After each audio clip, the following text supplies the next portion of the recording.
Good morning and welcome to the January board meeting of the MTA. We're going to start with public speakers. Leah, over to you. Thank you, Mr. Chairman. We have 18 members of the public registered to speak today. For our public speakers, I'd like to remind you that in the interest of time and fairness to all the speakers, we limit everyone to 2 minutes. Please be aware of the clock in the front of the room and the warning light you'll see reminding you that you have 30 seconds left to conclude your remarks. The first speaker is H.P. Schroer, followed by Gian Padula.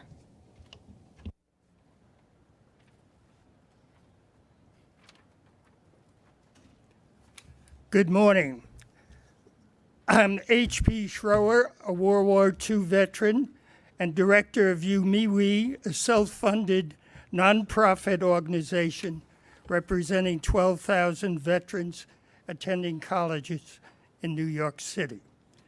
New York City has taken steps to correct an injustice to veterans by enabling those attending college to purchase MetroCards at half off.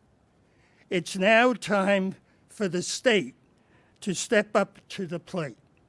It's not only a moral obligation, but it makes economic sense to do so. I want to thank Robert Mojica and Pat Foy to meet with me later today to discuss the 2 state bills which will enable all veterans to get purchasing Metro tickets and Long Island Railroad and Metro North at half off.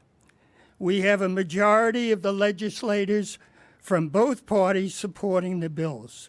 This is a nonpartisan issue. The bills should be put up for a vote and funded. The estimated cost is between $17 to $20 million. If 2 cents were dedicated from each fare collected, the money accumulated would far exceed the estimated cost.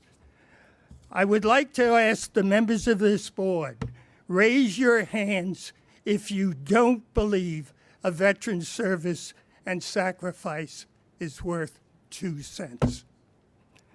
I would ask the public, in behalf of my fellow veterans, do you believe that a veteran's service is worth 2 cents? Raise your hands if you do.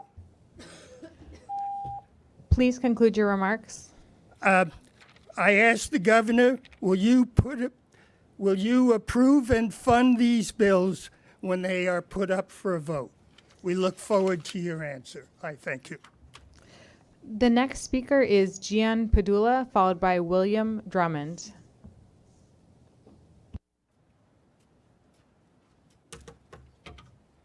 Right here, right? Oh. Just give me a second.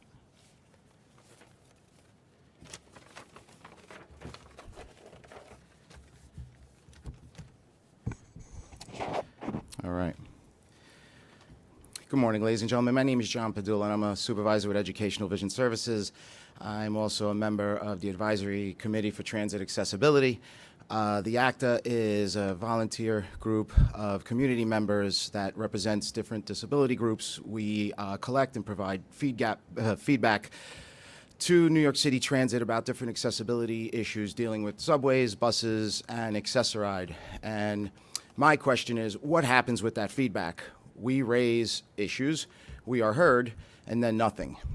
And we're basically told to go pound sand. In light of these issues, I then wrote a letter outlining my concerns about Access-a-Ride and on-demand service. I then circulated that letter to every city and state official office that I could think of. Our beloved governor's office then reached out to the MTA.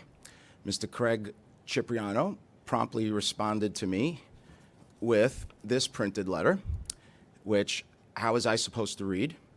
As a blind person, why wasn't I sent a Braille correspondence or an accessible digital format via an email, something in a digital format via an email? So Unfortunately, the MTA talks the talk, but they do not walk the walk. I'm just tired of the smoke, the mirrors, and the nonstop propaganda. I like to say that low expectations lead to low outcomes, but in this case, reasonable expectations led to disappointing outcomes. It's about time we put our money where our mouth is.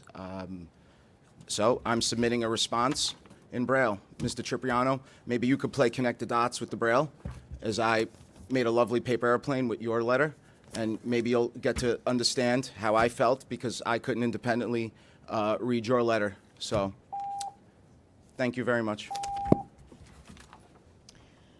Our next speaker is William Drummond, followed by Vincent Padula.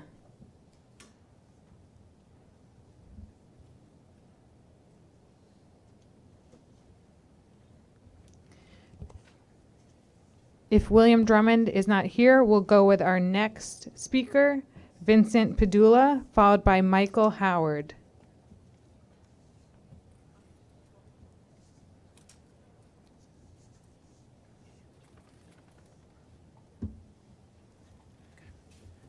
Is it right here? Give me 2 seconds. Sit. Sit. Thank you so much. All right. Good morning, everyone. My name is Vincent Padula, and I'm here to represent the UFT, United Federation of Teachers, and I'm happy to hear that my brothers at Local 100 got a contract. So it's news. That's a sign for me to see that there are some reasonable folks here at the MTA, and we can come to an agreement. My talk today is going to be called, or I'm entitling it, Broker or Broke Service. And the issue I have, last time I was at the city council meeting, and Alex and Don came, and Access-a-Ride had their sort of, propaganda that this is what we're doing. We're moving to broker service, everybody. 60% of the trips, we all got the memo. We want the ridership to have autonomy and more freedom, and broker rides are what you want. Broker rides are what we're giving you, right? Yeah, it's all good, right? So I get into a broker service. I try it. And I wasn't coming from the doctor's office. I was coming from the gym. Can you believe it? A blind guy who's disabled goes to the gym. But yeah. So I was coming out of the gym, and my driver found me, actually. But to my dismay, he didn't understand the language. And the great thing about broker service is that they pair you up. So I had, luckily, another Russian-speaking lady in the back seat with me and says, oh, he just got over from Russia and they just put him in the cab and doesn't speak very well. But we found out that he at least knew where I was going. So here's my question. Most of you got up this morning and you were able to see what your surroundings were. What would it be like to go through a day of blindness? What would it be like to be in the back of a cab or accessorized vehicle and not knowing where you're going? My driver got into almost an accident with a police officer, and this is the broke service that they're giving us. It's the same cost. We're asked to submit to this broker service, which seems like the old model. Somebody has friends in the back who has a deal. Why are we using the broker service when we can use the cabs? It makes the city have work Please for the conclude cabbies. your remarks. Yes. Let's continue the on-demand service. Let's use the TLC that has a complaint process that works, and not the broke service that we've always been given for the last 20 years. Thank you. Our next speaker is Michael Howard, followed by CN.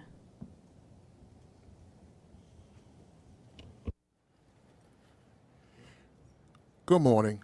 My name is Michael Howard. Mr. Byford, I'm on your side when you suing Bombardier about the R179s. Okay. My title is Subway Car Equipment Switch. First and foremost, I like to say I'm so sorry to hear about the R179's door problems 2 weeks ago. Hopefully they'll be back on the road on the A, C, J, and Z lines soon as I can see the R32s and R42s retired for good. I also would like to see more than one set of R160Bs Siemens on the E, F, and R lines. lesser than the R46s at Jamaica Yard. More R46s should be at Coney Island Yard from Jamaica and Picking Yards, so I can see them more on the B, G, N, Q, and W lines instead of the A, C, and F lines. Thank you very much. Our next speaker is CN, followed by Rachel Foss.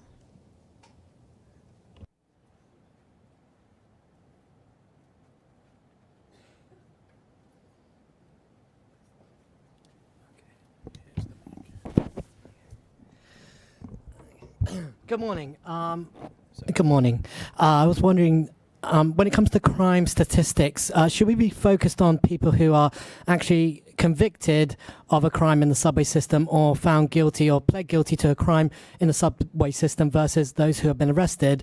I thought there was a presumption of innocence under the Constitution, and those who are arrested of a crime, they're arrested because there's a belief, there's a probable cause that they committed a crime. The words alleged, allegation, accused, accusation, suspect, and suspicion does not mean guilt or guilty. Maybe we could invest money, like we do with helping support victims, which we rightly should do, in rehabilitating offenders so they don't keep on repeating the same offences. I'm sure the police get sick and tired of arresting the same old suspects in the subway system. What about the use of cameras in the subway cars and body cameras for MTA employees to help them not be attacked by members of the public? In the Chicago subway system, they have 32,000 cameras in every single subway train car, buses, and subway station. We could do that. It's cheaper than spending $249 million on 500 extra police officers. We already have 2,600 police officers in the subway system dedicated to fighting crime in the subway system, where we have 472 subway stations. I'm sure 2,600 transit police officers are more than enough. And when it comes to fare evasion, couldn't we just change the design of the turnstiles? Wouldn't it be cheaper and simpler just to make the turnstiles less easy to jump over? So I think a redesign of that would help. So and other subway systems, like I said, in other countries and in other states have cameras, all throughout the system. I think we could do that. I think that would prevent crime. Thank you very much. The next speaker is Rachel Foss, followed by Bruce Hain. Good morning. My name is Rachel Foss. I'm the Senior Research Analyst for Reinvent Albany. We advocate for more transparent and accountable state government, including for authorities like the MTA. I'm here to address two areas where the MTA board must ensure greater transparency. One, the MTA's Traffic Mobility Review Board must be promptly appointed and follow the open meetings law. Two, MTA staff should bring back quarterly change order reports. First, the MTA board should promptly appoint the TMRB and ensure that it follows the open meetings law, as we and 20 other groups wrote to you on November 15th. Congestion pricing is critical to the future of the MTA, and you can build public support by letting the public see how recommendations are made about fees and exemptions. Following up on that letter, the New York State Committee on Open Government issued an advisory opinion to you on November 21st, which states that the Traffic Mobility Review Board must follow the open meetings law.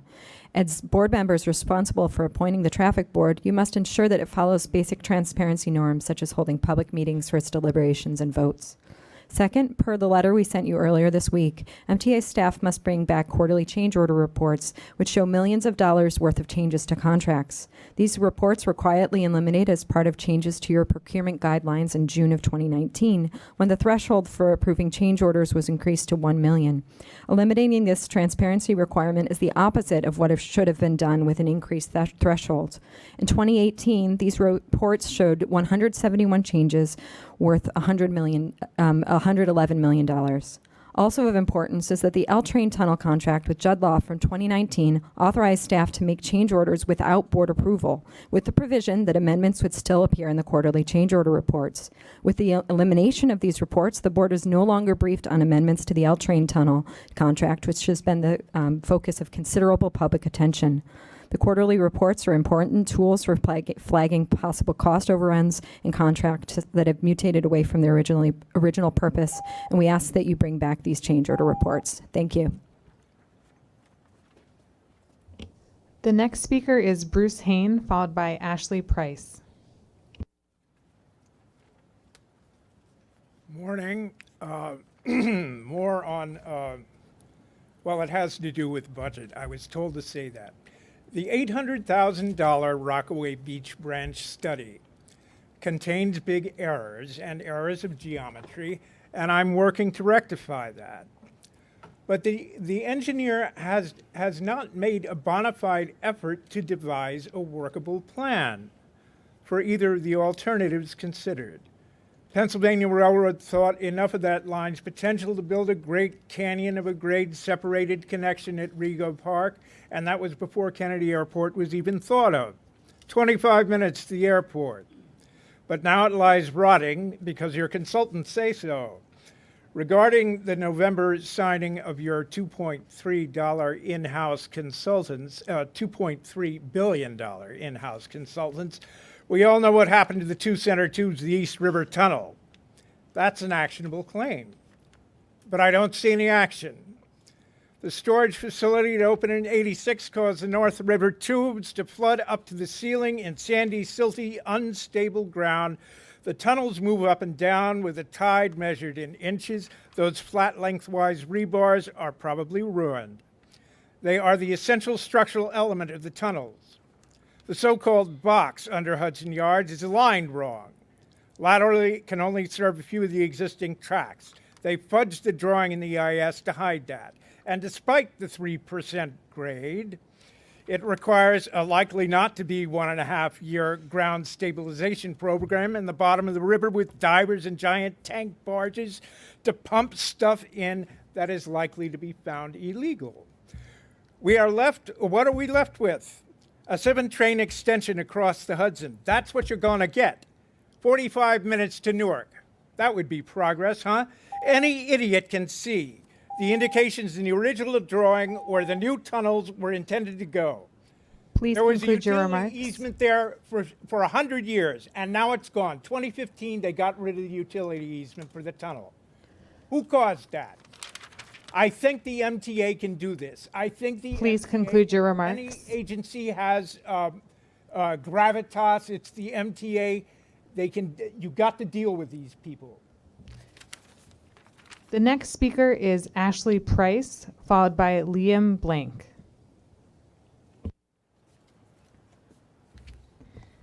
Good morning. My name is Ashley Price from Transit Center.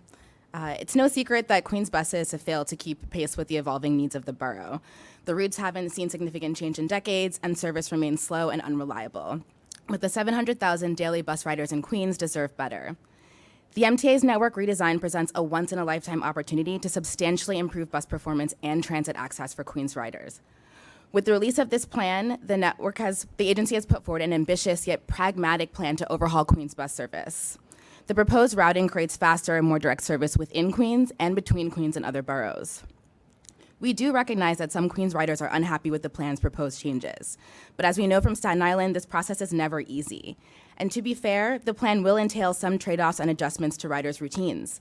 Some trips may require additional transfers or a longer walk, but overall, riders stand to gain more from shorter travel times and improved reliability. But the proposed network is still a rough draft and does have room to improve.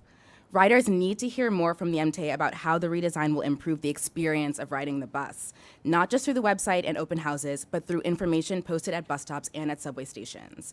Riders also need details about service frequency so they can better assess the plan and hopefully get excited about what it means for them. The Queens redesign draft presents a strong baseline from which to make adjustments, and elected officials should be encouraged to support the core framework of this proposal. By rethinking the Queens bus network from the ground up, instead of adjusting it route by route, the MTA is adhering to best practices in bus network redesign, which has improved transit performance and increased ridership in other cities. Queens riders can see similar benefits if the MTA follows through on the ambitious spirit of this proposal. Thank you. The next speaker is Liam Blank, followed by Charlton D'Souza. Good morning. My name is Liam Blank. I'm the Advocacy and Policy Manager for Tri-State Transportation Campaign, which is a nonprofit that advocates for sustainable mobility in New York, New Jersey, and Connecticut. Over a year ago, President Andy Byford released a historic plan to overhaul New York City Transit and bring desperately needed relief to millions of commuters. Among the most ambitious goals, the MTA plans to redesign the entire bus network borough by borough, and the Queens redesign is currently in progress. Riders want faster, more reliable service, which will ultimately be achieved through the Queens redesign by simplifying routes, adding all-day frequency along major corridors, and reducing the excessive number of bus stops. So far, the draft plan of the Queens redesign achieves a lot of these goals and then some. We're particularly excited to see more connections between the Bronx and Queens, and more direct routes between the northeast and southeast parts of the borough. We commend the MTA for proposing these ambitious improvements. These are the changes that commuters and transit advocates have wanted for years, and we strongly believe this will help to reverse the decline of bus service. However, when some people see a reduction of routes, they think it means a reduction in service. So one thing we must see from the MTA is a stronger commitment to ensure buses will be running more frequently once the network redesign is complete. Overall, though, this is a great plan, and we look forward to continue working with you so that the network changes reflect the best interest of Queens riders. Thank you. The next speaker is Charlton D'Souza, followed by Jason Anthony. Good morning, everyone. My name is Charlton D'Souza from Passengers United, and I want to talk about a bill that was in Albany in March 12, 2018. The bill number was S7936, and that was the bedbug bill that would notify passengers throughout this region, throughout the MTA region, if a bed bug is discovered on the subway and bus. My state senator, Leroy Comrie, and me, and also Assemblyman William Colton in Brooklyn, had that bill in the Assembly and the Senate, but the MTA's legal department knocked the bill down. Why did they do that? And as you can see from yesterday's incident that happened at 71st Street Continental, there is a serious problem with bed bugs. The homeless are coming on the trains overnight. They're bringing 7 garbage bags. The police are actually getting bed bugs on them when they're trying to get them off the system. The bed bugs are going inside the police cars, cruisers, even inside the districts. This is a huge problem. So again, the chairman, Pat Foy, you need to talk to the city of New York and have the caseworkers down there to deal with the bed bug situation. And the bill needs to be passed. You guys need to come out with an aggressive steam cleaning program using hot steam to clean the buses, the trains, because it is a problem. And I guarantee you, sooner or later, it's going to start spreading on the Long Island Railroad and Metro North, because all it takes is one employee or a passenger to sit down on a wooden bench in a subway station. That is where the source of the bedbug eggs are. So if you get rid of all the wooden benches in every subway station and Metro North or Long Island Railroad commuter station, you will kind of solve that problem somewhat.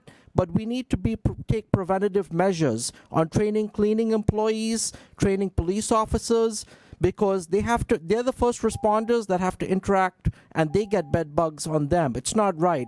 So Pat Foy, you need to talk to the governor, declare an emergency. Please conclude your remark. And we need more than 500 cops. We need 1,000 cops down underground. People are getting assaulted, Please robbed. conclude your remarks. It's not right. Thank you. The next speaker is Jason Anthony, followed by Tremel Thompson. Good morning, MTA Board. My name is Jason Anthony, Vice President of Passengers United, a regional commuter organization that represents commuters from New York City, Long Island, Westchester, and beyond. This morning, I'm going to speak about the Queens bus redesign. This plan is a complete disaster. It doesn't give the benefits to the commuters, and we're going to lose express bus service off peaks, especially during the midday, evenings, and weekends. I hope that Greg and Andy consider doing a redraft of this plan and go to the small communities like Southeast Queens, Northeast Queens, Jackson Heights, the Walkways, Walkway Beach, and get the sense of the commuters that use the regular buses like the Q53, for instance. Another thing, like my president mentioned, the bed bugs. yesterday we had an incident at Forest Hill, 71st Avenue, in the tower having bed bugs. Since when the New York City Transit has bed bugs? And we found the other day a deceased person on a D train at Columbus Circle. That person had bed bugs. So when we gonna have fumigation on subway cars, all the passenger facilities and employee facilities to avoid this incident? And I should recommend raising the time limit for the speakers to 5 minutes like New Jersey Transit does. And if a person or a group is going to speak regarding the same topic, limit the first 2 speakers to 5 minutes and the rest of the speakers of 2 minutes. So that should be a suggestion to be considered. And I'll see you guys next month. The next speaker is Tremel Thompson, followed by Omar Vera. From January 1st, 2020, up until yesterday, there was 44 reported customer assaults and robberies. There was 11 employee assaults.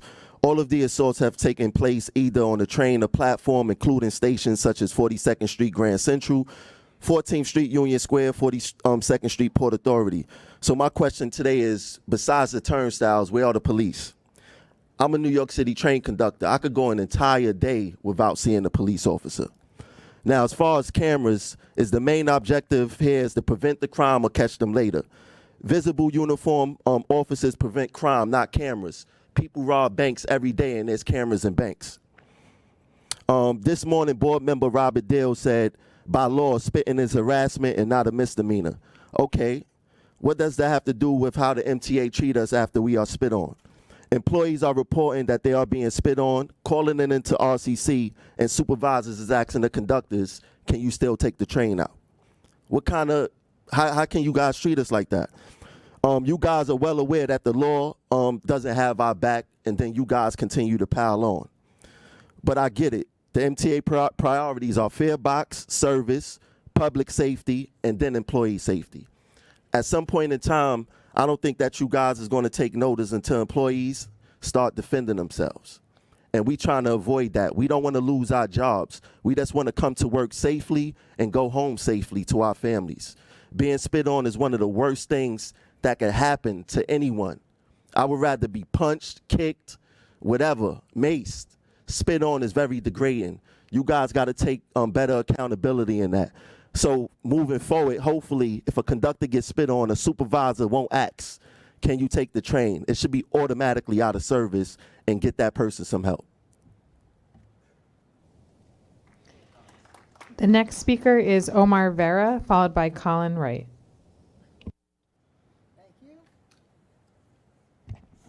Hey, happy new decade, MTA board. Before we get to the business, I'd like to apologize to the public speaking officer for my comments on back in November. I apologize to the entire board last month, or last decade, I should say. But yes, I mentioned earlier I was in a bad mood that time, so hopefully water's under the bridge. Anyway, now on to the real stuff. Oh my God! Regarding Omni, I was wondering when you will extend that to the. I know it's probably going to replace the student Metro cards, but how it's going to work for them? I was thinking about maybe the MTA could do a TV commercial, featuring I don't know many of the kids' favorite animation to see animation characters to see how Omni works. So get in contact with one of the big studios to see if possible if you can make such a commercial, because that'll be good. And Andy, keep up the voice acting. I heard you again this morning. It's great. All right, and now talk about Bombardier's unethical and just awful performance with the lemon cards they made. Hold them accountable. Hold them accountable. They're 100% responsible for what they already delayed over 2 years trying to deliver the R179s, and they're still trying to like finger point rather than accept. So hold them accountable. If if they keep doing this, just ban them from working with us and find a good responsible manufacturing company. But give them a chance to reform first. They need to be held accountable, and I'm especially referring to you, Andy, you, Andrew, and you, Sarah. 3 of you can hold all of them accountable. Now, with that said, Please time's conclude out, your remarks. and so I'll see you all around. The next speaker is Colin Wright, followed by John Ferretti. Good morning. Good morning. I'm Colin Wright with Transit Center. Last week, an MTA spokesperson stated that the critical accessibility projects in the capital program are conditional on Mayor de Blasio's fully funding his $3 billion share. There should be nothing conditional about the MTA's fulfilling its obligation to New Yorkers with disabilities. Without a doubt, the city must do its part to fund the capital program, but accessible stations should never be reduced to a bargaining chip. The MTA is not using signaling projects as leverage in negotiations. The MTA is not holding up the 2nd Avenue subway hostage while demanding city funds. Why is it that only accessible projects get treated this way? It's frankly disturbing that the MTA would condition its accessible station projects on the mayor's funding. This suggestion undercuts this agency's credibility. And as the mayor bulks at paying his share, riders with disabilities are left stuck in the middle. Your stated commitment to an accessible subway was a deciding factor for many legislators when they voted for congestion pricing. It felt like a new day for an agency that dragged its feet for too long on accessibility. Now riders are again left to wonder whether you're feeding them empty promises. Please recommit to making the subway accessible and stop playing games with non-negotiable improvements that are long overdue. Thank you. The next speaker is John Ferretti, followed by Lisa Daglian. Hi, my name is John Ferretti. I am a train conductor, shop steward, and proud member of TW Local 100. In recent times, the MTA and Governor Cuomo have been complaining about supposed crisis of employee availability. Too many workers are out sick, injured, or disabled. Now, a regular human being with any empathy for these workers would react to such a problem by caring for the people first and asking, why are so many transit workers sick, injured, or disabled? What can we do to make their work safer? But that's not what MTA management has been asking. Instead, what they really mean when they talk about employee availability is, what can we do to force these workers back to work despite their conditions? What threats can we level? What pain and suffering can we inflict upon their families? Since I was injured on the job, I can speak from firsthand experience about these threats and their consequences, and all of the examples I am about to recount are fully documented. Some of the leverage MTA management has over injured and disabled workers comes through its unaccountable workers' compensation department. Late or missing workers' compensation benefit payments, phone calls and emails, even from union officers, go unanswered for weeks and even months at a time. Another point of leverage are the independent medical examiners who can decide in less than 5 minutes to send employees back to work injured, while refusing to even read their doctor's reports, MRIs, and other medical evidence. Given this corrupt setup, it should be really no surprise when these IMEs become hostile and upset when they're asked even the most basic questions about how long they are practicing medicine and what their medical specialty is. In my case, one of these doctors, Dr. Howard Levin, pronounced me fit to work without even looking at the MRIs and medical specialist reports describing my serious injuries. When I tried to question him as to his reasons and his accreditation as a doctor, he told his staff to call 911 on me and have me removed from his office because I was obstructing justice. In any other medical field, this behavior would be considered malpractice. When injured employees return to work, they are faced with the total lack of a real policy for reasonable accommodation, or light-duty assignments in RTO and many other departments. Injured and pregnant Please employees conclude your are remarks. systematically denied such accommodation and light-duty assignments in flagrant violation of New York state law. The MTA has been sued repeatedly for this, but still refuses to change their Please conclude your discriminatory remarks. policy. This refusal to provide light-duty assignments and reasonable accommodation also has a lot to do with the fact that, as Tramell Thompson has talked about, many of these light-duty office Sir, jobs in have the already interest of been fairness filled to via the next resume, speaker, nepotism, and please outright conclude your corruption remarks. by the family members, friends, spouses, and sexual partners of MTA managers in violation of New York State civil service law. Sir, is the we have case- to move to the next speaker. Our next speaker is Lisa Daglian. She will be followed by William Drummond, if he's returned to the meeting. And then our final speaker will be Jessica Murray.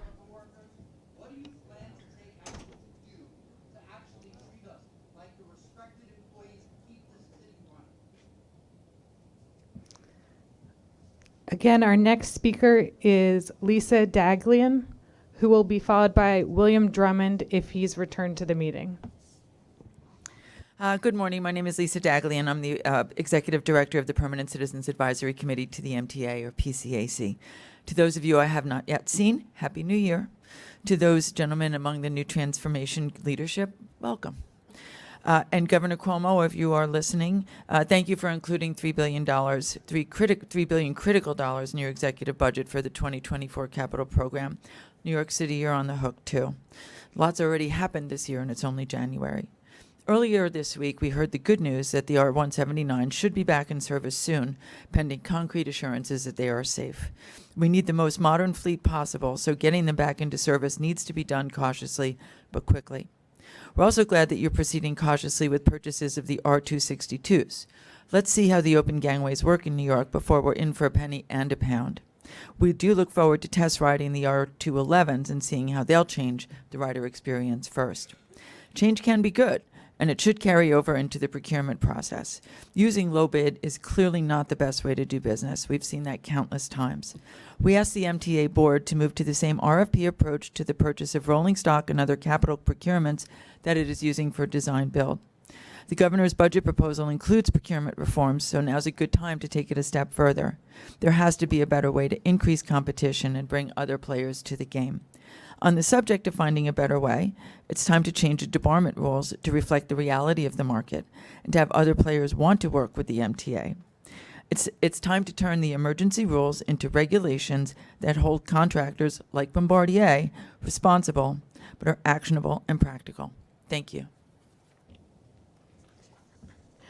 Not seeing Mr. Drummond, our final speaker will be Jessica Murray. Good morning. Happy New Year. Happy new decade. My name is Jessica Murray. I want to reintroduce myself to some of the board members who I think have joined in the last 2.5 years since I've been kind of coming here regularly. I'm a PhD candidate at CUNY studying developmental psychology, and I'm interested in accessible transportation because it's a key connector and enabler of people to develop as humans. It's crucial to life. We take it for granted. You know, I became involved with Rise and Resist Elevator Action Group also about 2.5 years ago when I started coming here because of the Enhanced Station Initiative, which poured billions of dollars or millions of dollars into stations without any accessibility upgrades.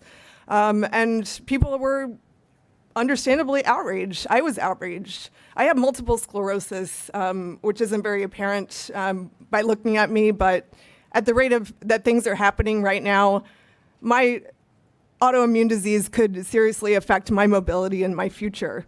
I hope that we could all think that way about our futures and like how we're all not, you know, we're not invincible.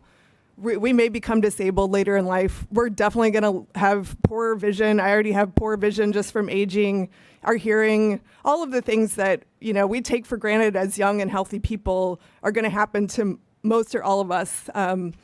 And so I read this article yesterday, and it kind of, this line stuck out to me about why are so many disabled people so angry all the time?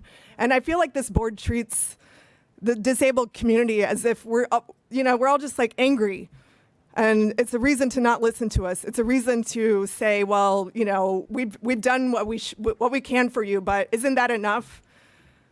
How would you feel if you couldn't even just get from point A to point B every day? I have a lot of copies of this article, and I hope you'll read it. Thank you. Thank you to all of our speakers. Mr. Chairman, that concludes the public comment. Thank you, Leah.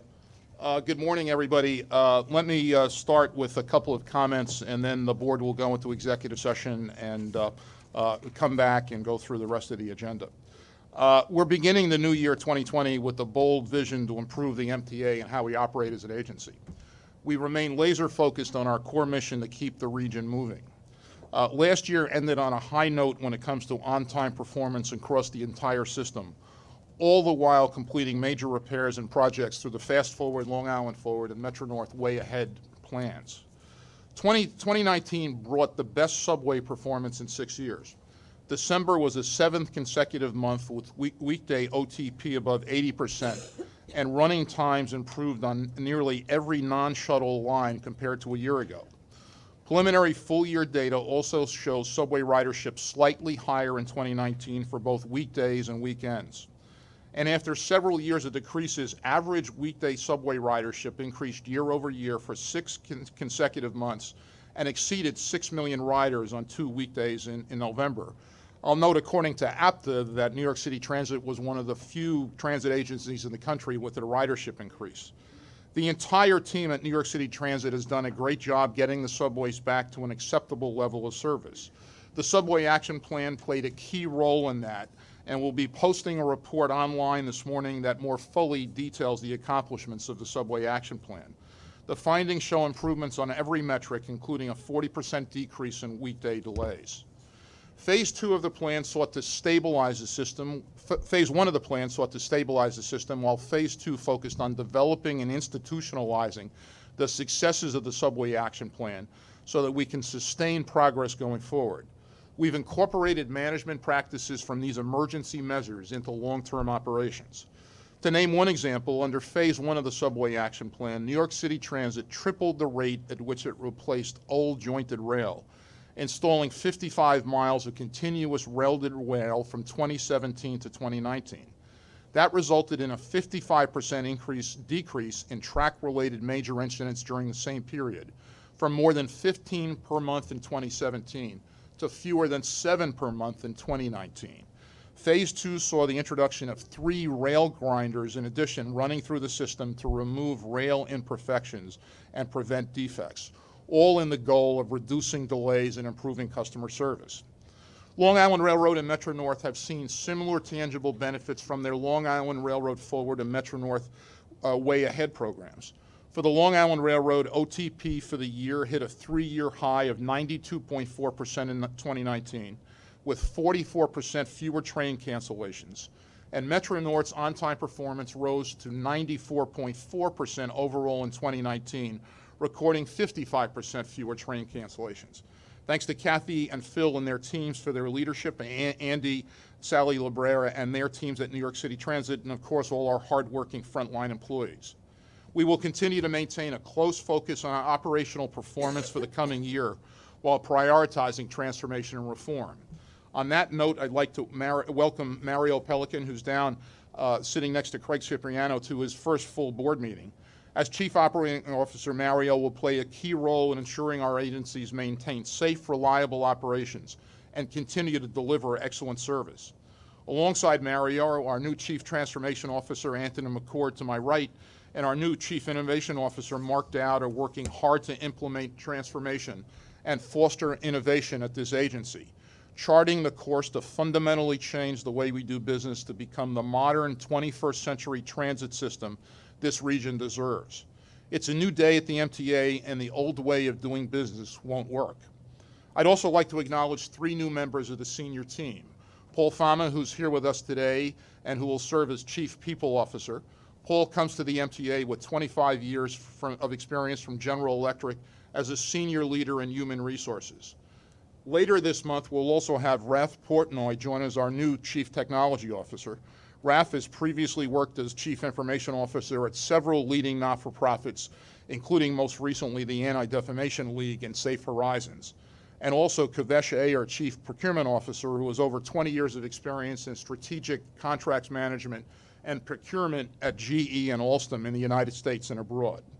Please join me in welcoming these new members of the executive team as we continue to take meaningful steps to build a new MTA.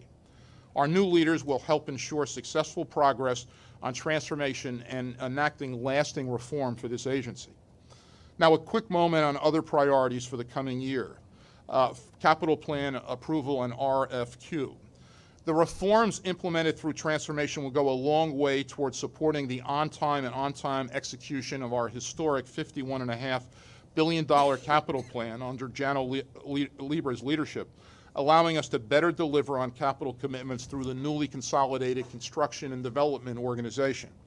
We're making a historic investment in infrastructure, from signal modernization projects to new buses and trains to East Side access and Penn Station access, to ensure the MTA is prepared to meet the needs of this region in the 21st century and beyond. To that end, we began the year with good news that the capital plan was deemed approved on schedule for the first time since 1981. We're not wasting any time setting it in motion. On the first business day of the new year, just a day after the capital plan was deemed approved by the CPRB Capital Program Review Board, we issued an RFQ to begin work on adding 70 new accessible stations to the subway system. That more than meets our goals to ensure that no rider is ever more than 2 stations away from an accessible station. The effort shows just how serious we are about making the system accessible to all New Yorkers and ensuring this capital program is accomplished on time. You'll hear a presentation from Jano later this morning on the 2015 capital plan and an update on the plans for the current 2020 to 24 capital program as well. We thank Governor Cuomo and the state legislature for their support of the capital plan and our agencies.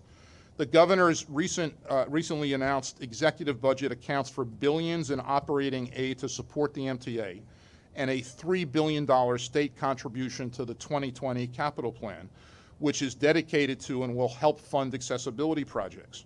We're hopeful the city will match that so that we can continue to deliver on our critical accessibility capital commitments in the new capital plan. Grand Central Terminal. Our ongoing work at Grand Central Terminal is a prime example of the efficiencies and value we expect with transformation. Last week, we unveiled the integrated 42nd Street connection project along the 42nd Street corridor. 8 separate rehabilitation projects, including a major overhaul of the 42nd Street shuttle, were merged into one comprehensive plan under unitary leadership. By consolidating this work with the new MTA Construction and Development Organization, we're able to cut costs and expedite timelines. Already, the team has been able to shave $10 million off these projects in 13 months off the original schedule. Penn Station and the Empire Station complex for a minute. To help ease congestion and create a more environmentally friendly region, we need to draw people out of their cars and onto mass transit. To do that, we need to provide a transit system that New Yorkers can be proud of. A revitalized Penn Station will be key in winning over these customers. We have a long history of partnering with key regional and government stakeholders to deliver on big and bold ideas for the region, and the same will be true for the Empire Station complex.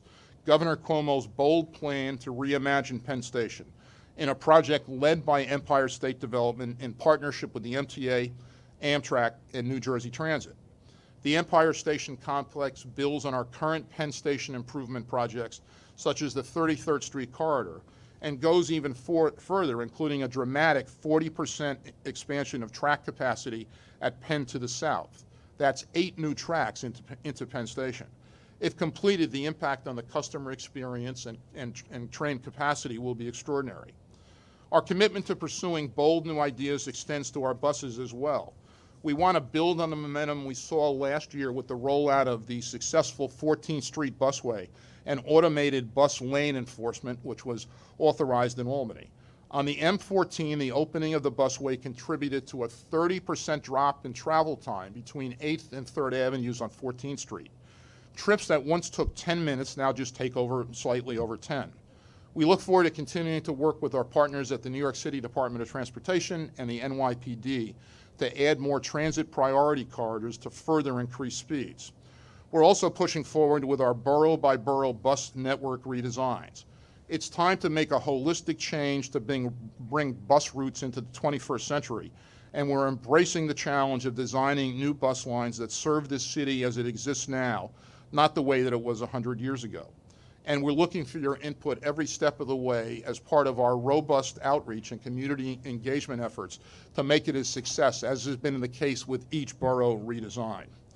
Lastly, I'm pleased to report that the Transit Workers Union Local 100 ratified the new contract earlier this month. We believe the contract is a win-win for our customers, taxpayers, and transit employees. This deal will help in our core mission to keep the region moving while ensuring our hardworking employees are fairly recognized. This board will consider the new contract later today. And with that, I'm going to take a motion to move into executive session to discuss matters which might imperil the public safety if disclosed pursuant to Section 105(1)A, and matters regarding collective bargaining pursuant to 105(1)E of the New York State Public Officers Law. I'll move it. Do I have a second? All in favor? Any opposed? Thank you. While the board was in executive session, the board discussed security matters and a number of collective bargaining agreements. First, we'll consider and vote on the TWU Local 100 contract. I'd like to note that Commissioner Zuckerman, who was at committee on Tuesday and unfortunately on short notice had to be out of town, voted as a member of the Finance Committee for the Local 100 contract and authorized me to say that if he were here, he would have voted to approve the TWU contract. May I have a motion to approve the agreement between MTA New York City Transit, MAPSTOA, MTA Bus Company, and the Transport Workers Union Local 100? Second. Discussion. Commissioner. I said at the finance meeting, I've said on a regular basis, I've supported the settlement, and I vote to support the settlement. I do believe that and I've been saying this a number of times, that the process in terms of board being brought up to speed was a flawed process. And I've said that there's been a lot of discussion publicly about bargaining when I thought people should be bargaining at the table. And I think that I'm very happy that wisdom prevailed and a wise and good settlement was reached. I've stated that I really think that it was inappropriate that the TWU put on their website on December 10th or December 9th the information, and the board just received information in terms of the specifics of the agreement. And I don't think that that is a wise process. I think that the public should have had more information, given that 40,000 workers had access to the agreement. So I'm hoping that, and I like to say that the agreement itself has lots of excellent items in it that everyone can see. Besides wages, there are lots of committees and collaborative efforts. And I mentioned in the Safety Committee today that I thought that it made sense that the parties adopt some of those collaborative labor management efforts on an MTA-wide basis. So I think there are lots of good things there. I think the process should be improved going forward. And I believe that the model of collaboration and complete disclosure is a good one, and it carries forward to the actual agreement, the actual specifics of the agreement, and the actual costing of the agreement.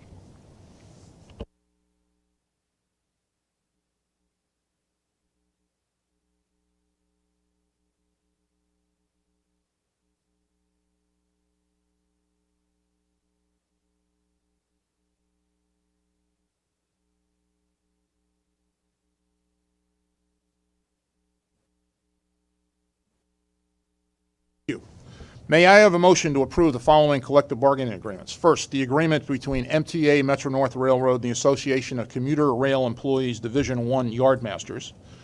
2, the agreement between MTA, Metro-North Railroad, and the Association of Commuter Rail Employees Division 9. 3, the agreement between New York City Transit and the United Federation of Law Enforcement Officers. And 4, lastly, the agreement to implement specific economic provisions of the 2017 to 2021 District Council 37 City of New York Agreement for MTA Bridges and Tunnels employees represented by DC 37, ASME Local 165. Do I have a motion? Second. Any discussion? All in favor? Aye. Opposed? Abstentions? Thank you. Motion carries. Let's move to the committees. We'll start with the Joint Railroad. Mr. Chairman. Thank you. Mr. Chairman. Yes, sir. You didn't ask for an approval of the minutes yet. Andrew, a couple of corrections. Then I'm going to, well, you can't move it, but points well taken. The minutes of the December 18th meeting have distributed to all members. Are there any corrections or omissions? Or omissions? If not, may I have a motion to approve the minutes? I move it. Second. I do have a couple of corrections. Please. On page 5 and on 15, Yes. Assemblywoman Amy Paulin's name is misspelled, so just correct that and you're fine. Chairman Poland, let's make sure we get that right. And what was your other comment, Andrew? Okay, thank you. Motion, I move them. Second, all in favor? Abstentions, noes? Thank you. Dr. Metzger, we'll go to the committee business of the Joint Railroad, Metro-North Railroad, Long Island Railroad Committee.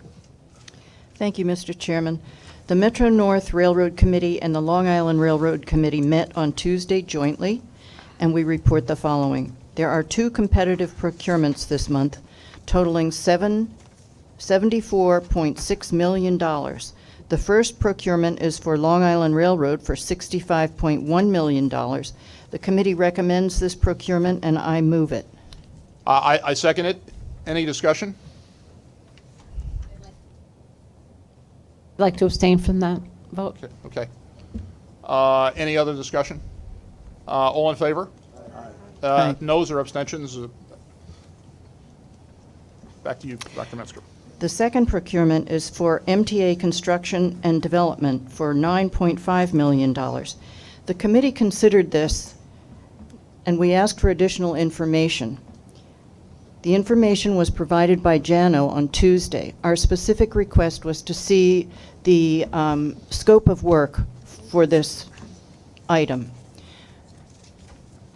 We wanted to be sure that Metro-North, as well as the existing residents of Penn Station, were included and not precluded in any way from access to the station. As you all know, Penn Station access will put Metro-North in Penn Station, which is a great benefit to the New Haven Line customers. In our vision, it would be possible and good if the Hudson Line station also ran to Penn Station. Amtrak does it now, but there are other things that need to be considered if this was to be expanded. Jano explained to it, showed us the scope. There's nothing that would prohibit future access from the Hudson Line. But we would need additional scopes of work for the line that actually gets from the Hudson Line through Spuyten Duyvil, through the Empire Tunnel, in order to affect this. So I'm talking a long-term planning effort, and I'm happy to say that we're going to be working on a scope, which we look forward to seeing. With that said, I move the Penn Station Master Plan, as it's called in your book, and I'd like a second. All in favor? Aye. Any noes or abstentions? Thank you. Thank you very much. Commissioner Feinberg. Good morning, Mr. Chairman. The New York City Transit Committee met on Tuesday. I report the following. There's 1 competitive procurement for New York City Transit for $286.9 million. The committee recommends this procurement, and I move it. I second it. Any discussion? All in favor? Aye. I'm sorry, which one is this again? This is the, Commissioner Lacewell, this is the procurement that relates to the call center for Accessoride. Okay, thank you. Chair, just to be clear, when it comes up, the reinsurance, capital-based reinsurance, capital markets-based, I will recuse on that. Thank you. Okay, got it. Thank you. All in favor? Aye. Any opposed or abstentions? Thank you. This concludes the New York's hours. This concludes the New York City Transit report.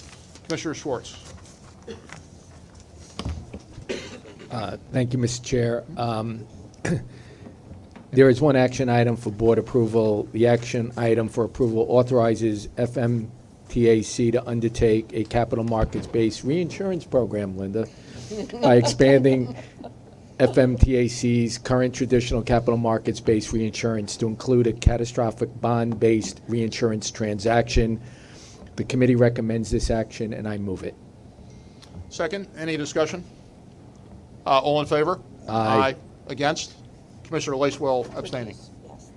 Good. There is one non-competitive procurement in the amount of $93.4 million. The committee recommends this procurement, and I move it. Second, any discussion? All in favor? Aye. Any abstentions or noes? Thank you. There are 4 competitive procurements totaling $161.7 million. The committee recommends these procurements, and I move them. Second, any discussion? Yes, on the asbestos removal agreement, one of the three vendors who will be approved is a member of the LIA, and I will recuse myself and abstain on this vote. Okay. All in favor? Any opposed? And Commissioner Law abstains. There are two ratifications this month totaling $28.2 million. The committee recommends these ratifications, and I move them. Second, any discussion? All in favor? Aye. Against? Abstentions? Thank you. There are 5 real estate action items this month described on pages 68 through 85 of the board book distributed for this meeting. The committee recommends these real estate items, and I move them. Second, discussion? All in favor? Any opposed or abstentions? This Good. concludes the Finance Committee report. Commissioner Lacewell, as I understand it, your committee has no items to present? Correct. Good. Thank you. We have 2 presentations today. First, Weil Hibry is going to give us an update on the MTA timekeeping initiative. Thank you, Mr. Chairman. I'll keep my report brief. I want to thank the support we're getting from the agency presidents and our labor partners in progressing this project, and the numbers actually do convey that. We're starting with New York City Transit. If you take a look, we are reporting 2 metrics. The column bar shows the number of employees who have been enrolled. That's 95% on the basis of all employees. And the second bar to the right of it is the number of employees who are actively using the system, swiping in and swiping out, and that's 82% of employees who are expected to come to work. That's based on the annual availability rate multiplied by our employee base. New York City Transit has been working with us on 2 proofs of concept since the summer, and one of them actually failed due to feasibility. So we're actually deploying an additional 300 clocks, which will be done by March, and that'll bring up New York City Transit to the mid-90s in terms of active use. Moving on to bridges and tunnels. Bridges and tunnels is fully into the Chronos system, swiping and scanning at a rate of about 95% active use. Metro North is at 96% use of the system. There's a group of 2 unions that have went to the New York State Department of Labor, and they are currently swiping, but they are pending labor decision, Department of Labor decision on whether they can scan going forward. But once that is done and the decision is rendered, we expect utilization to be up at 96% as we see it today. MTA headquarters is at 94% active use. And finally, Long Island Railroad, although it shows 89% right now, we ran a report as of active use as of yesterday, and the number is at 90%, Mr. Chairman. This concludes my report. I'm happy to take questions.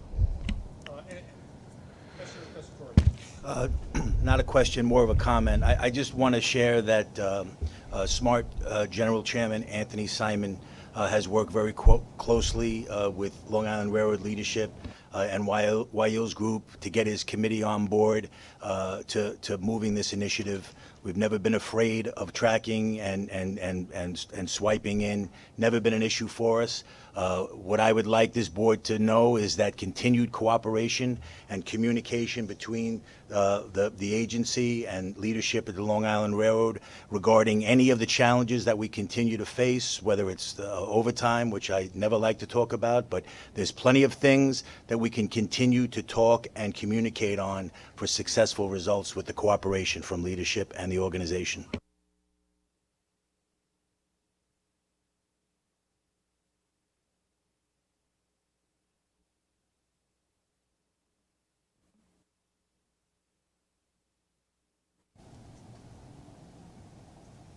Okay, good morning, board members, chair. Good afternoon, rather. We heard earlier from the chair about the how on the first business day after the capital program became effective, we put out an RFQ for contractors to do the first 20-plus stations of the ADA program of the 70 that have been identified for the the 20 to 24 program. Just to give you a sense of the scale of what we're undertaking. The last 5 years, and this is not just a matter of the prior capital program, but the amount of work actually accomplished in the last 5 years is about $32 billion. The work that we have going forward in front of us is roughly $55 billion of 20 to 24 program work, and another $12+ billion that remains from prior programs, 2015 to 19 prior programs, and Sandy and so on. So we are, at this point, we're going to have to do, and this number, by the way, includes rolling stock and bridges and tunnels as well. But I just need to understand and to convey something that sometimes gets misunderstood, which is that in the current capital program, the 15 to 19, the past capital program, the 15 to 19 program, based on where we are, 3.5 years since that program was adopted by the formally approved, we are roughly 75% done. If you exclude the two major projects that are waiting for full funding, which is 2nd Avenue Phase 2 and Penn Access, we're close to we're basically 80% done. And I just want to underscore that because there has been frequently talk like the MTA has not been able to execute on its capital programs. I don't believe that's the case. Nevertheless, obviously we have a tall hill to climb as we undertake the next program, and I wanted to tell you how we're going about it. Obviously, this slide underscores that we basically have to double the pace of our execution. This is based on commitments, not actual completion of work, because commitments are the right measure of progress. Not all work can be done because of the outage requirements and the logistics in the same time period. So, but we have to double the pace that we're executing on the program, as you can see before you. And as I said, as the chair emphasized, we've hit the ground running. We've got the ADA stations well underway. We have the Penn Station Access, which is a 20 to 24 project in the middle of procurement. We're expecting that procurement to be completed this year. And the Phase 2 scope for third track, the so-called LIRR expansion program, is also underway. So we have really hit the ground running on 20 to 24. But in the meantime, because it will take a little while for some of the preliminary design, obviously it's design build, so there's a lot less design, but some of the preliminary design and the whole procurement process for the 20 to 24 projects to ramp up, we are focusing on the remaining work, and I want to take you through exactly what we're expecting to accomplish from the work that remains to be done from prior capital programs in 2020, in the calendar 2020. We have, first of all, in the first quarter, we're going to do $1 billion of commitments. That starts with the signal modernizations on the 8th Avenue line that Andy and Pete Tomlin have talked about. A huge undertaking that's going to for the first time use axle counters, really transformational for the pace of the execution of modern signaling. But in addition to that, we're also bundling. This is what we've targeted as the strategy for getting a lot more work done, which is we are bundling extra work with taking advantage of the outages that will be required to do CBTC modern signaling on the 8th Avenue line. There's another $200 million of work that we have targeted to be done on the same outages, and we've accelerated that work to take advantage of that. There's going to be the ADA accessibility at Livonia on the Canarsie line. That's a major elevator project. The procurement was underway even before the 70 station commitment was made. So that's going forward in the first quarter. And significantly, the Harlem River Lift Bridge, which carries literally every train that comes out of Grand Central from Metro North, all of that work is going to be committed in this first quarter. In the second quarter, I think we're going to pick up the pace even further, $2.5 billion of commitments. The second phase of the Penn Station Carter project, 4 ADA accessibility station projects, including Tremont, which was accelerated from to be in the 15 to 19 program, and the double station complex at 149th Street Grand Concourse. We know how important that is. And also,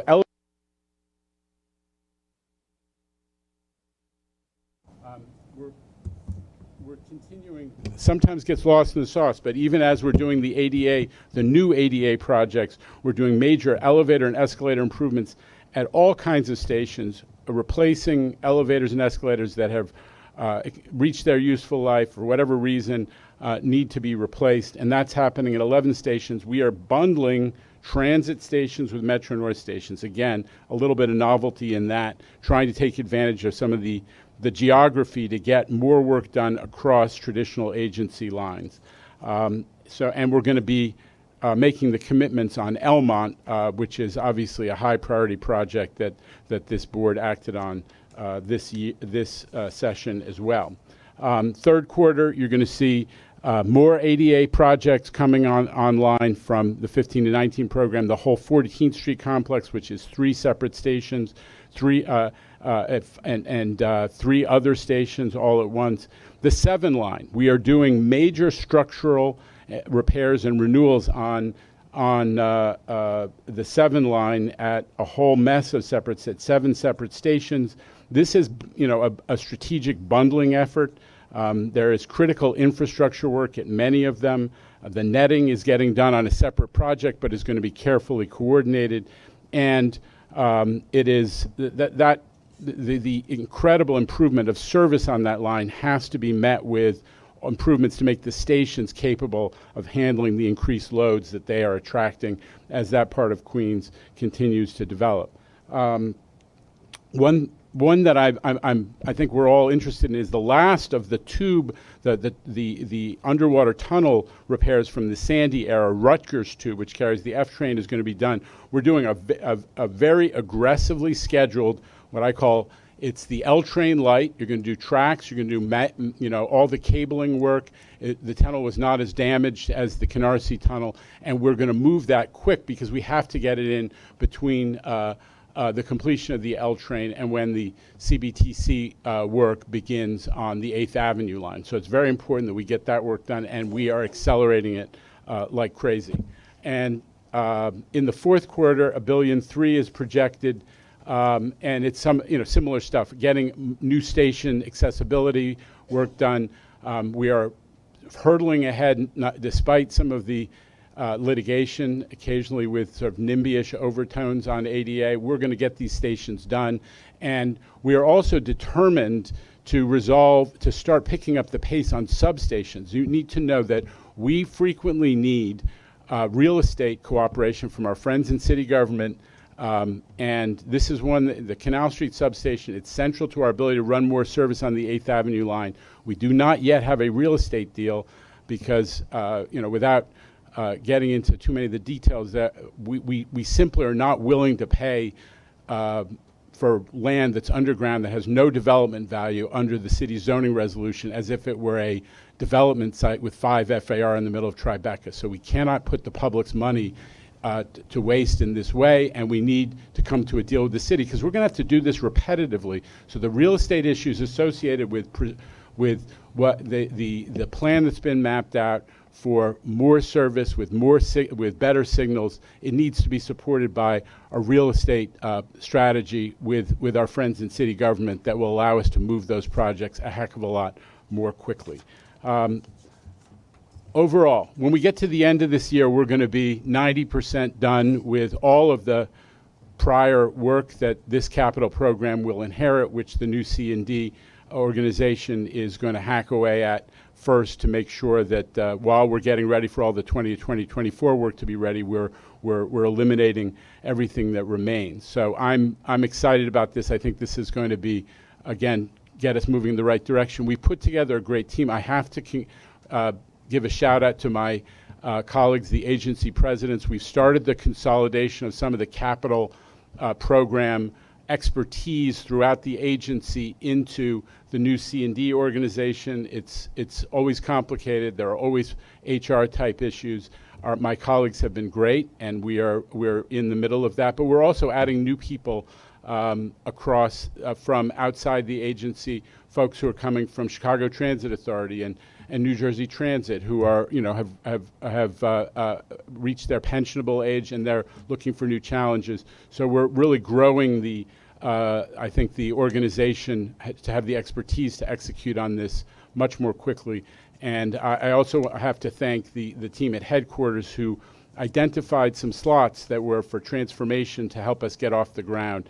And I really want to credit them for a lot of it. So one final thought is that we've been doing a ton of outreach. To do this program, we're going to need a lot more contractor capacity than, and we've been doing outreach not just to the associations, to the GCA and other organizations, but I've actually met with like a dozen plus companies that are major builders but don't do a ton of work for the MTA. They don't operate in the New York region for whatever reason. And we're really trying to get the word out that we have a big capital program. We're operating, we're paying faster, we're doing a lot, we're making ourselves, I think, a more attractive client for contractors. And there's an opportunity to get in on the ground floor of what's going to be a very large volume of work in years to come. So we're making a special effort on that. The whole team went over to the GCA executive committee meeting last week and presented. The comment that we got was from a fellow who's worked on the third track project, and he said to his colleagues, everything they're saying about how they pay faster, cut change orders, deliver on schedule, review submittals and turn it around, it's all true. We've experienced it. So we're getting a little credibility, but we're going to need a lot more participation from contractors to get this done. With that, I welcome questions. Any questions for Jano? Commissioner Schwartz. Thank you, Jano.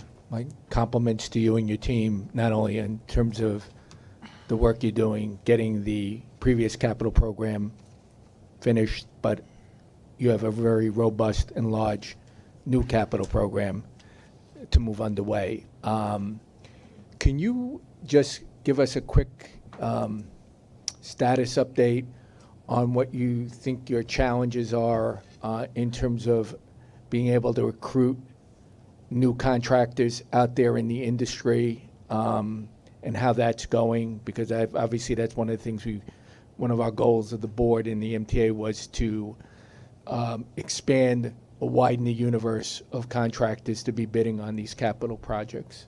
Well, I mean, Commissioner Schwartz, as you know, we started this back with the cost containment working group that you and Commissioner Reckler and Commissioner Trottenberg participated on.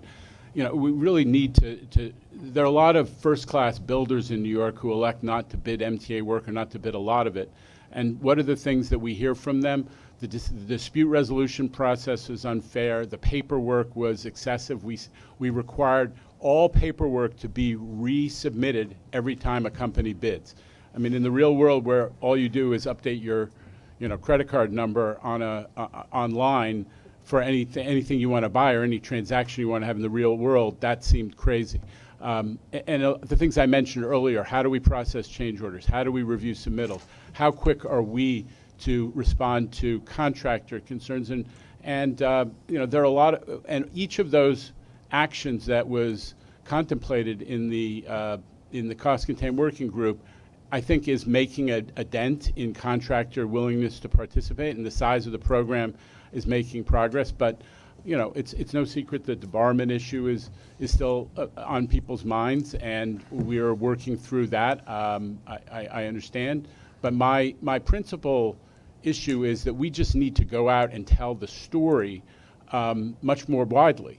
We still operate, I think that the governor calls it the transportation industrial complex. It's a relatively small group of contractors who are accustomed to dealing with us.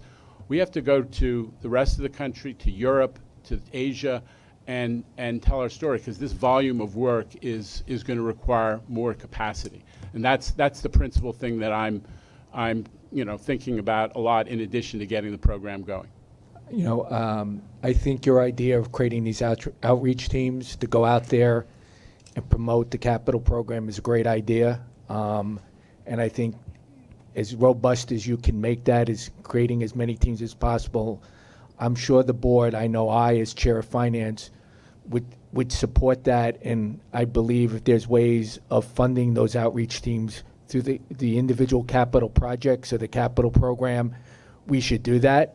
And not be shy about being as proactive and as aggressive and robust as we can to go out there, whether it's across America, throughout Europe, or around the world, to find new qualified contractors to bid on these projects. It'll result in probably getting better pricing and getting more projects done on time and on budget. So whatever I can, I'm sure other board members can do to support that initiative and effort, happy to do so. And I just have to thank you very much for that, because that's a huge issue.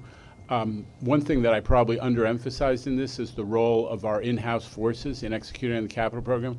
Whenever we're bundling work, we're always looking at the in-house work, where we have ready, capable people we don't need to go through a whole contracting process to do work that is available on outages that need to be done for whatever reason for other projects. So we are also looking to take advantage of that capacity to deliver the entire program, as we always say, faster, better, and cheaper. They're there, they're capable, and they're very much part of this story. Commissioner Tessitore. So just to piggyback on that, Jana, we appreciate that, and we would encourage the agency to remember that we need some headcount to help in that role. We haven't hired in the engineering side to support these contractors and all this work that's still out there. So if we can keep that on our radar, that we've had many retirements, and to keep things in check and to continue to build up our workforce is going to support all these programs even more so. Commissioner. Jana, you mentioned briefly that you need the cooperation of New York City Planning. Have you reached out to them? Have they reached out to us? Or It's not city planning. It's various agencies who own real estate that we need an easement below grade for this Canal Street substation, for example. So it's under Parks Department property. It's a triangle in the middle of Canal Street. So it's somewhere between. It's mostly 18 feet underground. We need to come to a business deal about what we're going to pay for that easement. And I proposed to the city that we start to develop a methodology of doing this repetitively. Right. If you want to run more trains, you need more power, you need more substations. We're going to have to do this again and again. Having every one of these be a one-off negotiation is a recipe for disaster. that's my point. So do you go directly to City Planning, or you go to the Deputy Mayor's office and just say, let's do this together? It shouldn't be one off for each of the agencies. Yeah, the Deputy Mayor's office has been involved. For your former colleague, Polly Trottenberg, has stepped in, kind of, I think, as the leader of trying to bring this to closure, and I'm counting on her to help us get there. Okay, thank you. Dr. Metzger. Jenna, you have your plate full. A couple things. I also think you've demonstrated a track record to bring things in on budget and on schedule. Your bundling works. A lot of the pre-planning that you do works. You've managed to get new contractors certified for us so that we have additional opportunities. So the track record is there, and I think you're going to be successful with this. We need you to be. I, too, feel a little bit grated when people claim that we haven't finished our previous capital plans. The agencies don't just throw project ideas on the wall and see what sticks. They figure out how much work they can get done in a 5-year plan. If we get a 5-year plan approved more than a year late, we know going in that we can't make everything happen in that time frame. You've set a really terrific goal of trying to clear that whole backlog, which this next year may be able to do, and keep going on the plan that we have now. You report on what we've gotten accomplished at CPOC. I think it would be good if, generally it comes towards the end of the meeting and we don't pay real focus attention to it. I think we should actually focus maybe 4 times a year on where we have left to go. That's my first statement. My second one is the work groups, the cost containment work group in particular, had a profound impact in helping us get where we are now and moving forward.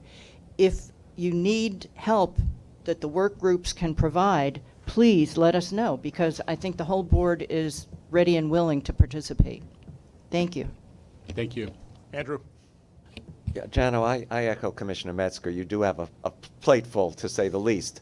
I'm just hopeful that in each of these projects, you will have really good communication with users of the various places that are under construction, so that riders and/or motorists and whoever know the best way to get to their destinations, and there's clear alternative means of getting there, and certainly willing to work with you on how that reads. But I think that's an important piece of the total picture. Well, I mean, I have to say, one, under Andy's leadership, the communication, obviously, the customer communications has really grown in amount and also in effectiveness. So Sarah Meyer is obviously our leader on that, and she's going to be leading that agency-wide in the transformation. So number one. Number two, I think we've done a good job on a couple of the projects that we're kind of breaking new ground on. This the 42nd Street connection that has its own communication module, much more robust communication strategy, dealing with the local business organizations to try to get the word out about what we're doing, what the schedule is, why we're doing the work, so people don't feel like they're having their lives disrupted for no reason, and making sure the contractor participates in that. We've done it well on Third Track. We have to do a much more aggressive communication strategy. One piece of good news is that we are, together with Sarah and others, we've moved quickly to try to configure the digital screens so that we can deliver line-specific and station-specific messaging, which has, for software reasons, not been available. Even though we got all the digital screens out, we need more. We need more capacity in terms of tailored communications. That is coming, and that will be important. I think the digital screens are a great addition. I have noticed in some instances that they cycle, so if you didn't happen to be looking at it at the correct moment, you might actually miss the message about what's happening. So as long as we have multiple screens and so many of them devoted to passenger information, maybe ones that are vital information like a service change ought to stay on while the others cycle.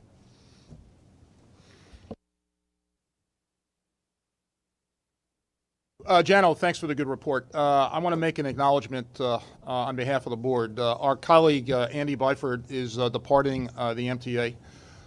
We all respect his decision and wish him well in his next chapters. Andy has been instrumental in many of the successes at the MTA and New York City Transit over the last 2 years, and we thank him for his service. Among his achievements was to build a strong team at Transit who will continue the work of the Subway Action Plan, Fast Forward, which has resulted in tremendous benefits for our customers. We talked about that earlier in the meeting at the Transit Committee meeting on Tuesday with Commissioner Feinberg, and today in terms of on-time performance, fewer delays, and increases in ridership. And Andy, on behalf of millions of customers, tens of thousands of employees at the MTA and the board, we thank you for your service.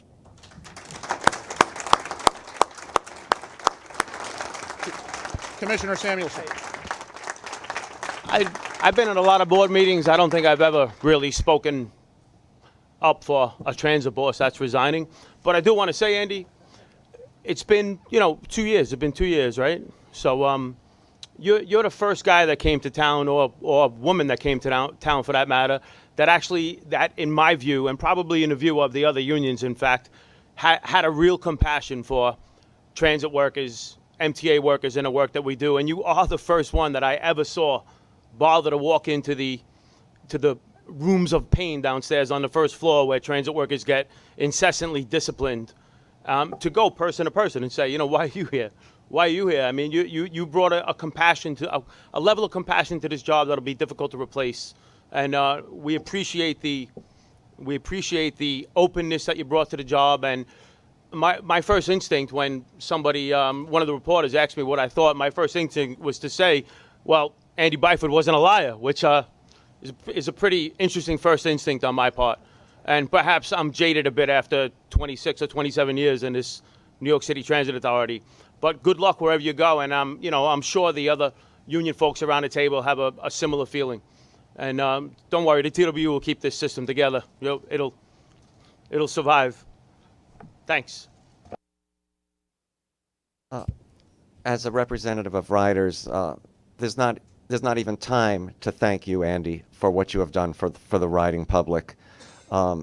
the Fast Forward plan, the Save Safe Seconds plan, the attention to detail, the signage improvements, the group station managers, the fabulous team that you've put together. I just don't, I am heartbroken. I wish you the best, obviously. Whoever gets you next is a very lucky place indeed, and I hope your team will continue to carry on the great progress that you have made for the riding public. For the first time in ages, people have just come up to me and say, you know, things are really better. That Byford is fabulous, and I hope we don't lose them. And I said, I hope we don't too. So I'm getting endless emails and texts now saying, how did this happen? Just wish you the best, and thanks for everything you did for New York.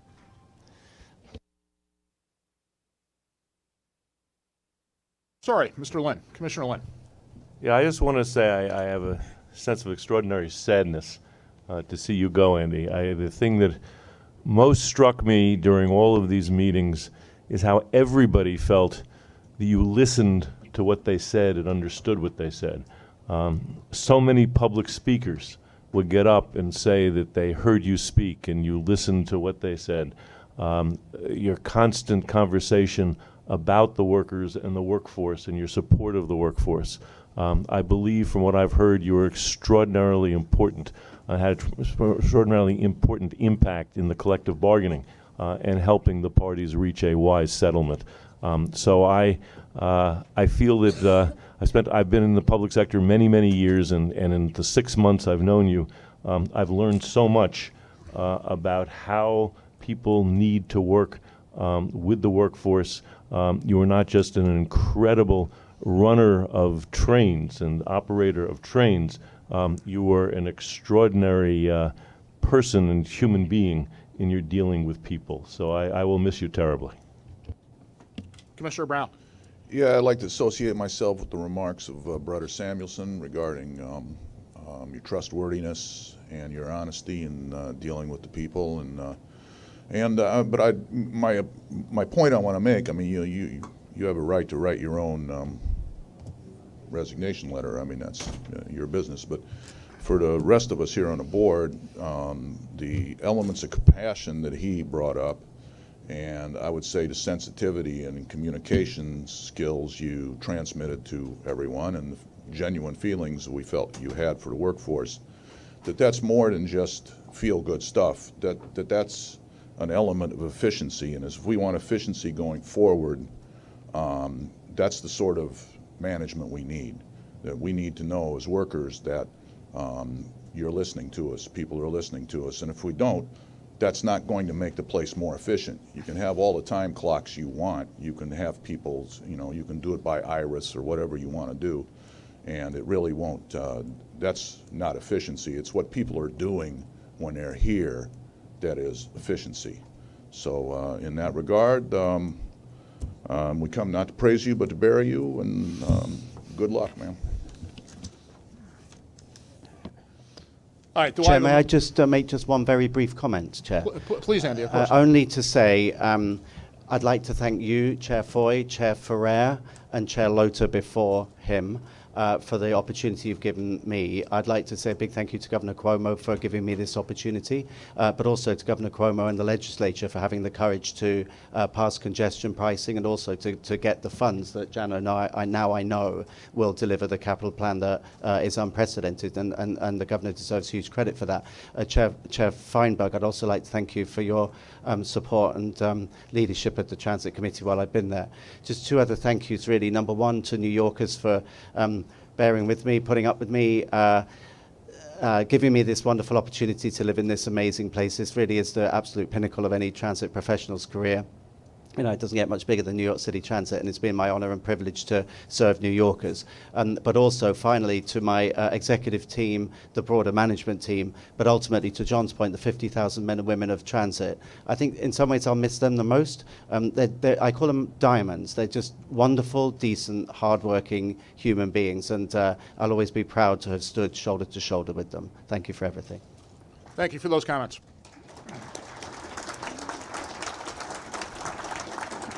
Can I have a motion to adjourn? I move it. Second. All in favor?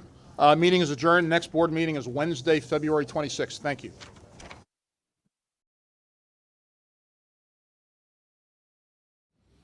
I want to start by thanking Andy Byford for his tremendous service as head of New York City Transit over the past couple of years. Andy was, as I said in the board meeting, instrumental in many of our successes at the MTA and New York City Transit, including the incredible improvement in on-time performance, the increase in ridership, which is unique among transit agencies at this point, successful implementation of the Subway Action Plan, creation of the Fast Forward, and redesigning bus networks for the future.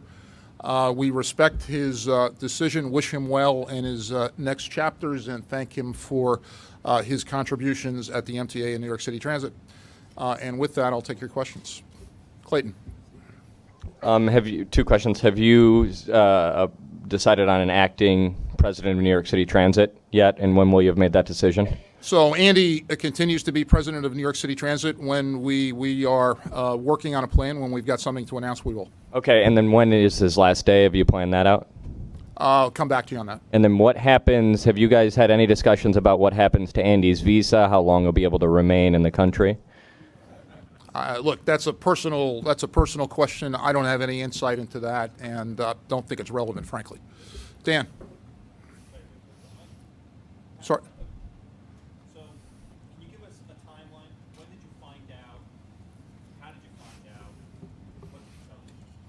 How did you respond? Look, I'm not going to get into the timeline. Andy told me and Mario Peliquin that he had decided to leave, and I'm gonna leave it at that. I regret the fact he's leaving. I thank him for his tremendous service to the MTA and New York City Transit. I will say, as I said at the board meeting, that Andy has built a tremendous team, and it's the work of 74,000 people that led to the on-time performance, that led to the ridership increases, that led to the successes in subways and buses. David. David.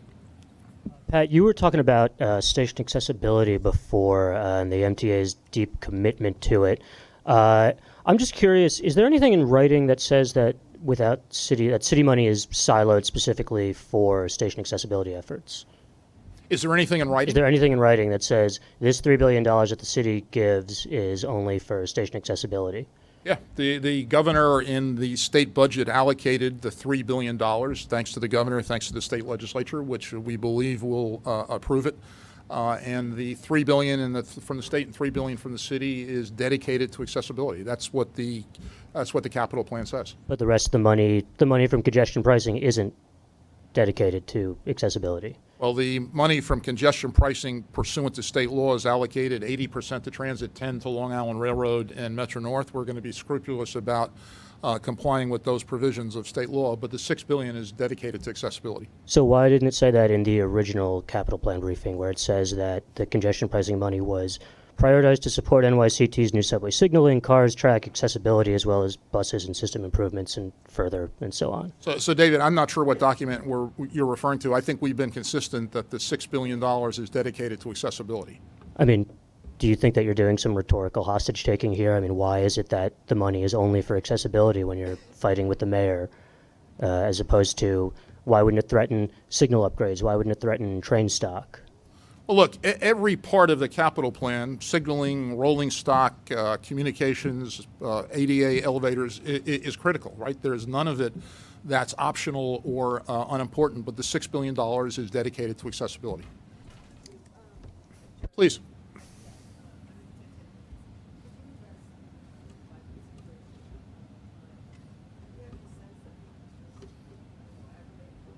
Times or frustrated too many times. Could you give us some sense of where he was at when he told you? I think Andy was proud of his service here at New York City Transit, proud of the team he created, proud of the quantifiable and tangible results, the improvement in on-time performance, the increase in ridership, the reduction of delays, and he made a personal decision, and I accept that.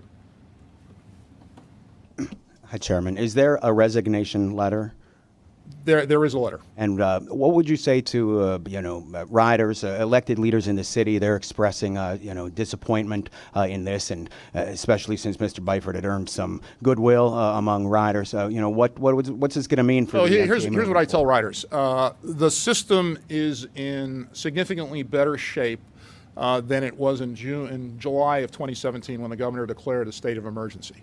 Point one. Point two, part of that is a result of $800 million plus that originally came from the state, and then the city joined later when a state law was passed that had a significant impact in the short term on subway performance and the ridership experience. People should be grateful for the work that Andy and his team did in creating the Fast Forward. Fourth, they should be grateful for the passage of congestion pricing, which was an incredible act of political leadership by the governor and the leadership. And five, the creation of the historic transformative $51.5 billion capital plan. Andy, sixth, has built an incredible team at New York City Transit. It's 74,000 people that have been able to realize this increase in on-time performance, the reduction in delays, the increase in ridership. That's a team effort. And lastly, Andy has left a strong team behind, and the momentum that that team has created will, I believe, continue into the future. Dana. Pat, are you at all concerned about your ability to attract and retain talent, including the talent that Byford has accumulated at New York City Transit? Dana, I'm not. I think that we've just gone through, for instance, hiring a new Chief Transformation Officer, new COO, both of them are with us today, new Chief People Officer. I believe there's substantial talent within the MTA and New York City Transit, and that as the largest transit agency in North America, in New York City, this agency will continue as it has in the past and as it did with Andy Byford, and it is doing now with the new leadership, to whom obviously come from Canada, that will be able to attract talent, retain talent, and develop talent internally.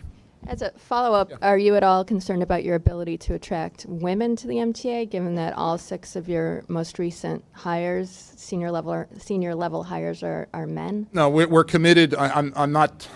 We're committed to diversity and inclusion. The teams that will be put together will be representative of the MTA service region and New York. Paul. Maybe I missed this earlier, but could you explain what reason Andy gave for leaving? Andy's reasons, Paul, were personal, and I respect those. When you say personal, what do you mean? Like he's found another job, he wants to spend more time with his family, he wants to leave the U.S., like? Well, no one would want to leave the U.S., Paul. No, it was personal reasons. He did say he's going to take some time off, to which I think he's entitled, and I would expect that he'll enjoy a successful career in the future. What his next chapter is, I don't know. That's a question for Andy. And then in terms of, this isn't the first time that Andy's resigned, so can you just talk a little bit about the issues that Andy has had while he's been running New York City Transit? Like, why has he resigned multiple times? Well, look, Andy resigned yesterday, today, for personal reasons. I respect those. Andy did an incredible job, and we all ought to acknowledge that. And one of the things he did, as I said in my board comments at the end, was he built a team that will maintain and continue and build on the momentum that he developed, and I think that's a characteristic of a true leader. But that's not explaining why he has resigned multiple times. Again, Paul, personal question that should be directed to Andy. I'm not going to speak on personal. Could you just clarify? You said he resigned yesterday, today. Did he resign yesterday or today? Today. Today. Yeah. Thank you. Alfonso. Hi, I want to ask you about overtime. So on Monday, the figures for the whole year came out for overtime, and the MTA went, I think, 26% over budget on overtime. And lower than in 2018. Yes, about 9% lower than 2018. But as far as comparing to the budget, so this year, I think the budget amount is something like 30% less than it was last year, even knowing that you went 26% over budget. Can you explain that and how you could be that optimistic, have that level of confidence that you'll be able to bring down overtime that much? Well, look, there's been a focus here on overtime, Alfonso, for a long time. We report to the board monthly on overtime. When we do financial plan updates, for instance, as we did in July, there was a overtime update. So overtime properly has gotten a lot of attention. It's gotten even more attention, obviously, with the Morrison and Foster report, which was June, July, August, I don't remember exactly which month, with the installation of Kronos. And while Hibri updated the board and the public on that today, and I think the intense management focus and board focus and public focus and media focus that's being brought to that will help manage it down. Some overtime is obviously not controllable because of emergencies and weather and other things, and that varies from year to year, but I think there's an intense focus on overtime that you're seeing at literally every board meeting, and I think that'll help. Just as follow-up, how big a piece of bringing down overtime, and again, and the estimates are, I guess, about 30% this year, will be addressing the perceived fraud? So what you would accomplish with the time clocks and that kind of thing, do you think that goes a long way towards bringing down that big number? Well, look, I think the time clocks, which are standard practice in a lot of industrial and transportation facilities, will help. I think there is some fraud, waste, and abuse. And $1 of fraud, waste, and abuse is too much. I don't believe it's a significant component of overall overtime. But anybody who violates the rules or violates the law ought to be, treated in accordance with the with law, regulation, or MTA policy. And I think all those things together will help. David. Were any attempts made in this instance to change Andy Byford's mind about leaving? Look, I'm not going to speak to that. As I said, he resigned for personal reasons. I'm not getting into the any possible toing and froing. Clayton. Andy hasn't been made available at these particular press conferences since his last resignation. Why not have him come up and allow him to speak for himself today? First, I don't believe your premise is right. I think Andy has been here at the podium with me in recent months. I don't remember exactly what we did in last month's. You ought to reach out to Tim Minton in the press shop for interviews. Dan.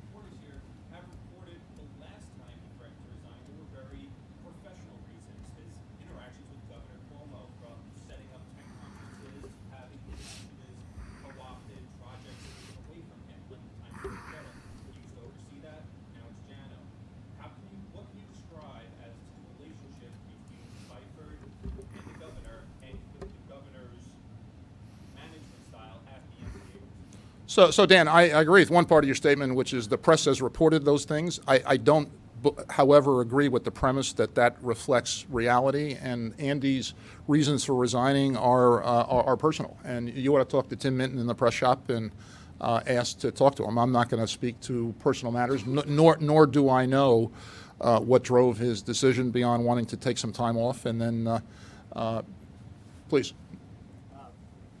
During his last resignation, I should say after his last resignation, he said he would stay as long as he could remain effective. Has Andy Byford not been effective recently?